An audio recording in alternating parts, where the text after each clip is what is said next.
What to do, YouTube? I'm Caleb. Welcome to the High Head Crew. Today I got a little something special for y'all, man. Don't forget to like, comment, subscribe if you're new though. You know what I'm saying? Go ahead and do that. Today we got the 4 most disturbing 911 confessions by Chilling Scares. Got 2 million subscribers. Gotta be a good channel, right? Gotta be a good video. Let's go get into it. On November 911, how may I help you? I'm Dylan Peterson, and I just killed 2 people. Who did you kill? Matthew Nagel and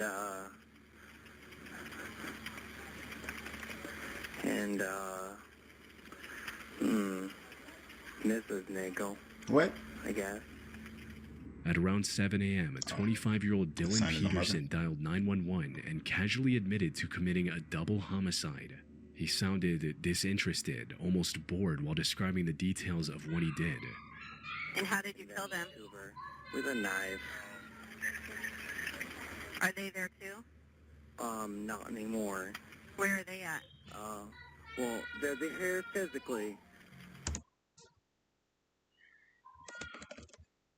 Duh. But they're not here, spiritually. Their bodies are there? Yeah. Who are they to you? Who are they to me? Uh-huh. No one. At the same time, he also had the tone of someone seeking Hope y'all- attention and validation Bro, I hope y'all speeding in his direction as he speaks. for their actions. Like when the dispatcher stayed calm and continued typical protocol through the process of gathering as much information as she could, Dylan started becoming audibly annoyed. He clearly wanted to talk more about what he did. How What? do you spell your first name? How I spell it for Dylan? Dylan. And what's your middle initial, Dylan? R.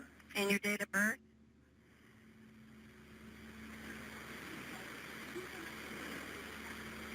Come on, I just killed 2 people. As police would Not later like actually. Like it sounded like you ready to go. You know what I'm saying? Why are we still asking questions that can wait till later?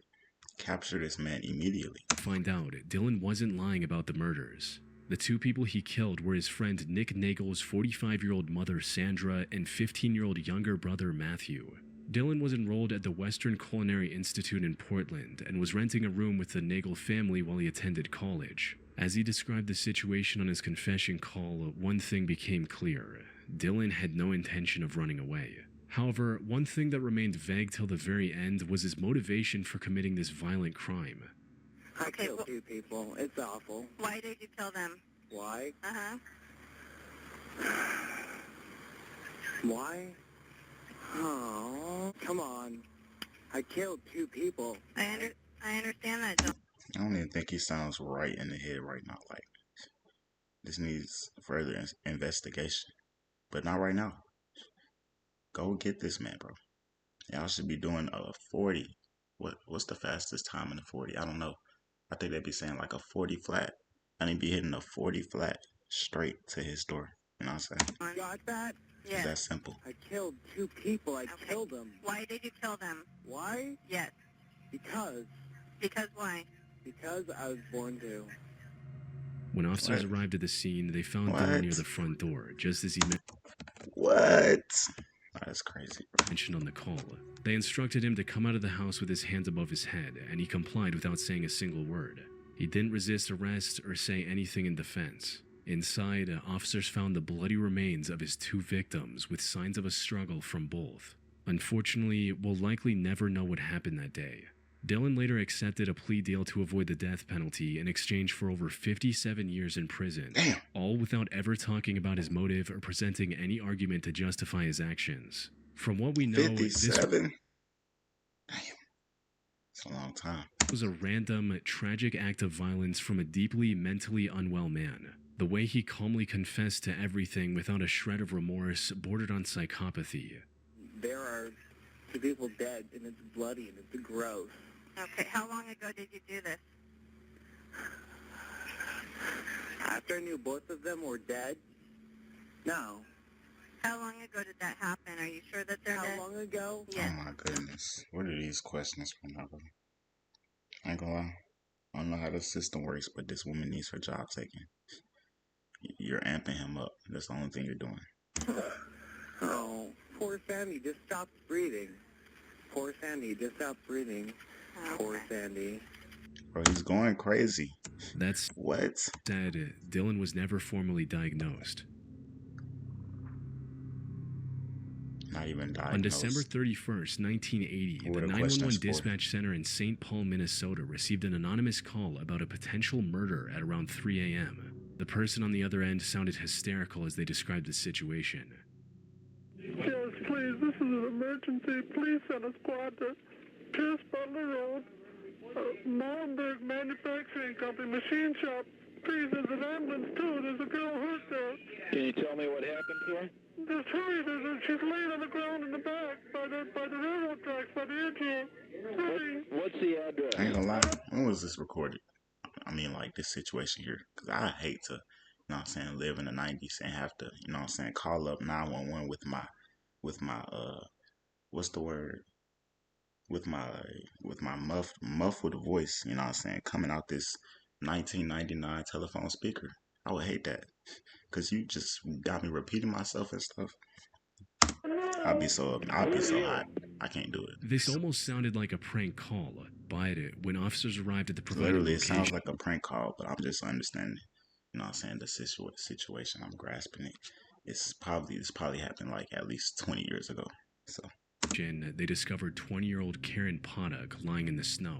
She had extreme, repeated blunt force trauma to the head and was fully unconscious. And The in the chances of snow. her surviving were slim to none. But she was rushed to the hospital, and in what can only be described as a miracle, Karen actually managed to recover and resume normal life, though at the cost of some permanent brain damage and loss of her memories surrounding what happened. If that anonymous caller hadn't reached out for help, she likely would have passed away before anyone else found her. However, what seemed like an act of kindness by a good Samaritan concealed a far darker truth below the surface. It wasn't until June 1981 that this truth began to emerge, when the same person with the hysterical voice called again with a very straightforward confession. Oh, yeah. Finally, I just stabbed somebody with an ice pick. I can't stop myself. I keep killing somebody. alright, this got real creepy real quick. 30 minutes later, a group of kids discovered human remains hidden in a bush while playing in Minneapolis, the neighboring city to St. Paul. This turned out to be an 18-year-old student named Kimberly Compton, who just moved to Minneapolis that same day to start a new life. Sadly, by the time officers arrived at the scene, it was already too late. A later autopsy report revealed that she had 61 stab wounds across her body, highlighting the sheer 61. That gotta be like an all-time record. 61 stab wounds. How you gonna find 61 places to stab somebody? That's insane. cruelty of the act. All of these wounds were also inflicted with an ice pick, 61. pretty much And she was gone by 2. That's tough. confirming that the person who called half an hour earlier was the one who did this to Kimberly. The top priority right now was to figure out who this person was. This revelation also made investigators rethink the Karen incident. Could it be that this killer was the one who attacked her as well, and only called because he thought Karen was for sure dead? Fortunately, they didn't have to wonder for long, because just a few days later, the potential killer called again. Don't talk, just listen. I'm sorry what I did to Compton. I couldn't help it. Don't know why I had to stab her. 61 times. I am so upset about it. Did you get upset 61 times? I keep getting drunk every night. I Did you get drunk 61? My bad. I'm done. believe it's just like a big dream. I can't think of being locked up if I get locked. You don't have a choice. You can't think of being locked up. You stabbed somebody 61 times. I can't even think of that. Nah, I'm saying, how is that supposed to go? You can't even do that in Call of Duty. You know what I'm saying? Your hands will get tired. So I'd rather kill myself to get locked up. That's some real, bro, think about it though. 61 times. I know he had to like take a break, like in between that. 30, just think about it. 30 straight stabs. He had to like stop and come back. That's crazy work. Try not to kill anybody else. This call almost made him sound remorseful of his actions. However, as investigators would later find out, this was nothing more than an act to seem more innocent than he actually was. Things stayed calm for over a year, until another woman's remains were discovered along the banks of the Mississippi River on the 6th of August, 1982. She had similar ice pick stab wounds to What you mean things stayed calm? Did they catch him or not? Kimberly and had likely been floating in the river for at least a day. This turned out to be 40-year-old Barbara Simmons. A postal worker found her purse in a post box near the river, allowing investigators to identify her remains. That lead then took them to a bar where Barbara was seen talking to a man before leaving with him on her last day. After talking to eyewitnesses, this man was identified as 38-year-old Paul Michael Stefani, a St. Paul resident. Investigators began monitoring Paul He for got evidence that stabby type of mustache too. while also releasing recordings of his definitely did it. calls to news networks, hoping someone who knew him would come forward with a tip. The media dubbed him the weepy-voiced killer due to his distinct tone on calls, though apprehending him continued to prove difficult. Investigators needed some solid evidence, or at least probable cause, to make their first move.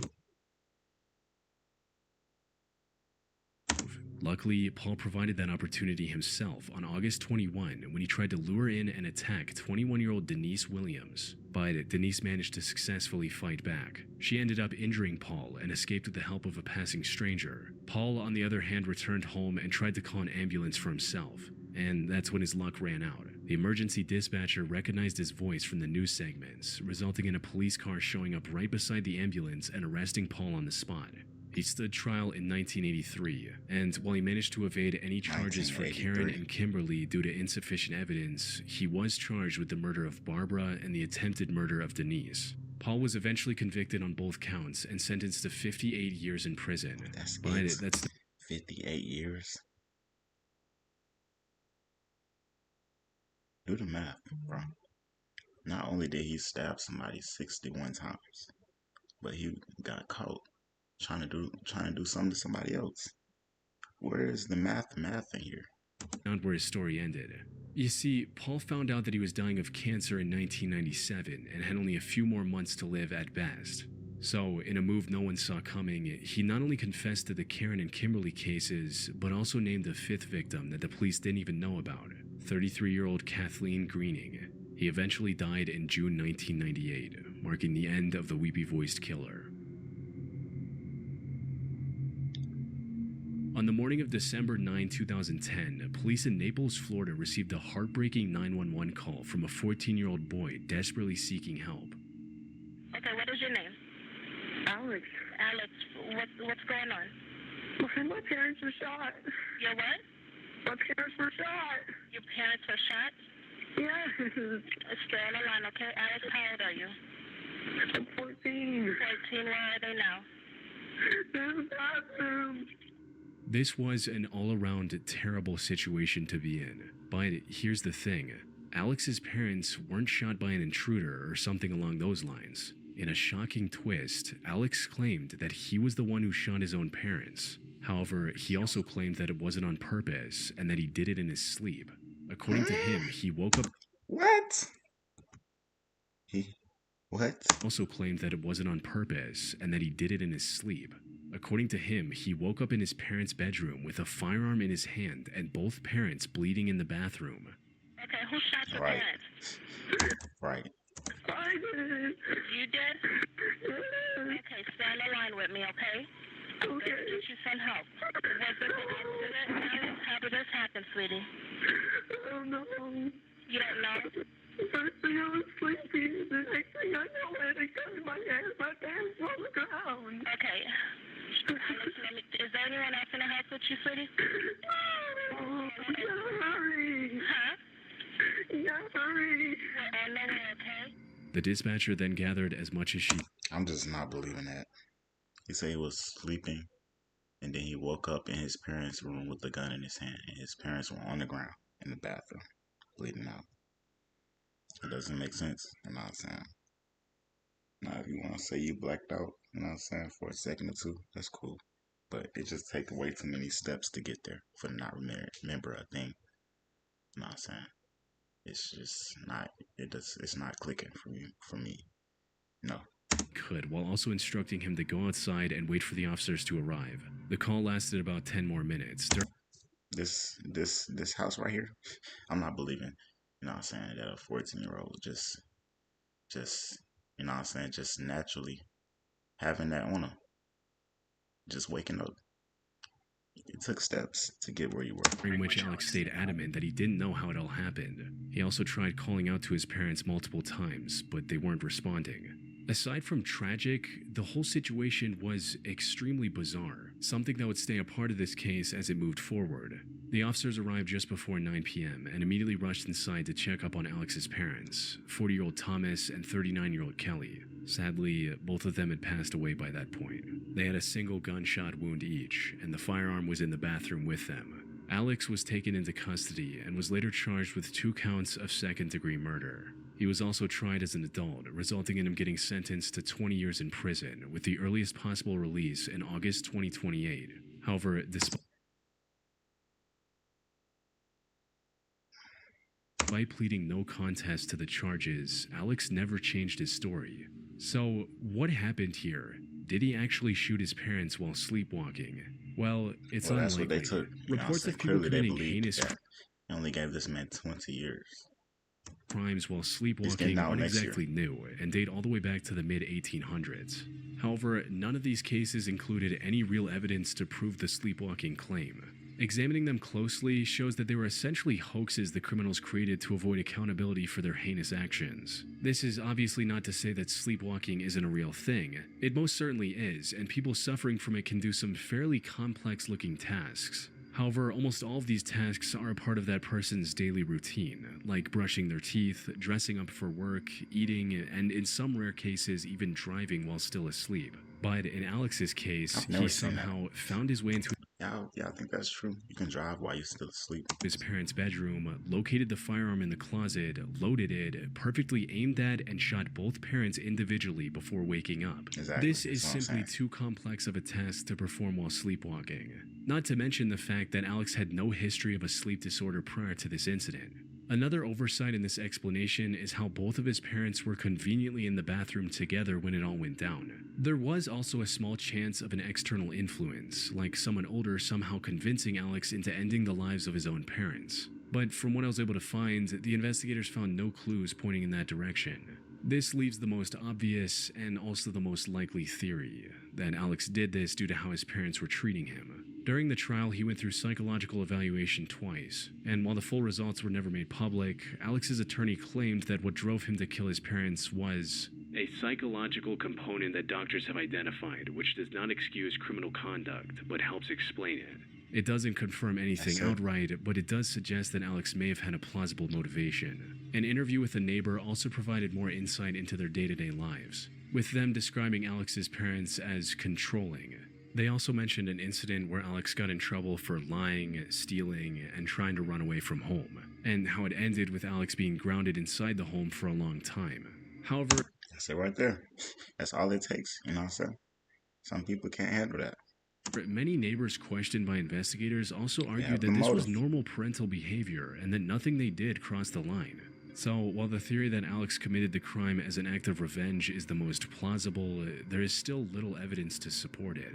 The only one who knows the truth of what really happened that morning is Alex himself, and I doubt he'll come clean now after already being sentenced and with so much time having passed. Yeah. There'll be a little video on us. Obviously, I watched the first part already, so it wasn't, you know what I'm saying, nothing to react to that. Yeah, these was the 4 most, but really the 3 most disturbing 911 confessions by Chillin' Scares, man. If y'all enjoyed this reaction video, don't forget to like, comment, subscribe.